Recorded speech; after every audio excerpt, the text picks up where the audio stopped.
The Jimmy Olsen Radio Network. Welcome to Bible Story Time. 1 Kings 19, 1 through 21. King Ahab told his wife Jezebel everything that Elijah had done, and how he had put all the prophets of Baal to death. She sent message to Elijah. May the gods strike me dead if by this time tomorrow I don't do the same thing to you that you did to the prophets. Well, Elijah was afraid and fled for his life. He took his servants and went to Beersheba in Judah. Leaving the servants there, Elijah walked a whole day into the wilderness. He stopped and sat down in the shade of a tree and wished he would die. It's too much, Lord, he prayed. Take my life.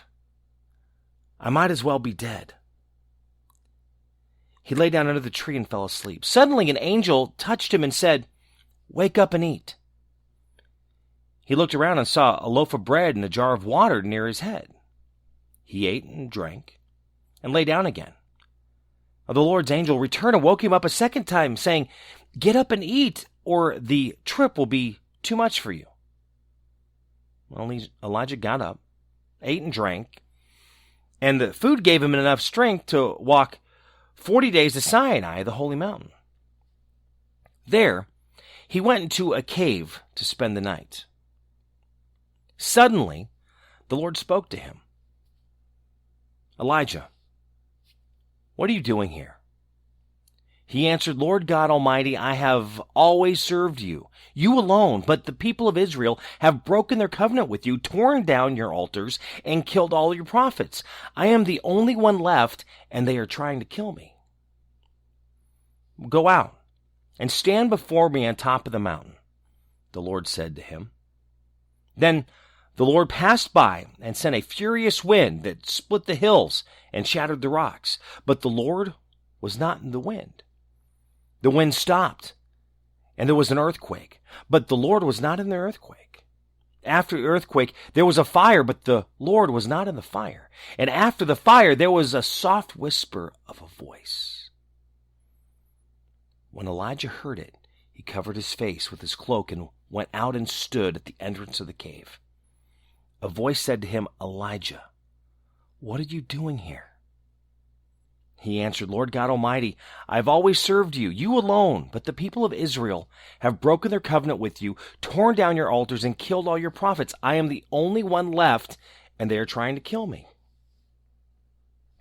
The Lord said, "Return to the wilderness near Damascus. Then enter the city and anoint Hazael as king of Syria.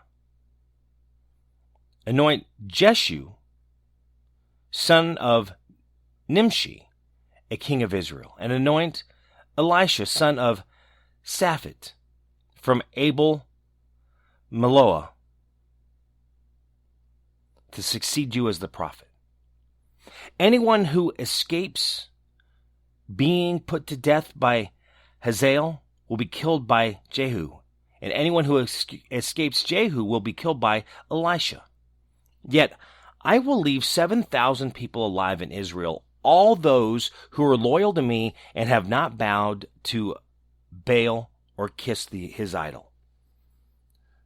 Elijah left, found Elisha plowing with a team of oxen. There were 11 teams ahead of him, and he was plowing with the last one. Elijah took off his cloak and put it on Elisha. Elisha then left his oxen, ran after Elijah, and said, "Let me kiss my father and mother goodbye, and then I will go with you." Elijah answered, "All right, go back. I'm not stopping you." Then Elisha went to his team of oxen, killed them, and cooked the meat, using the yoke as fuel for the fire.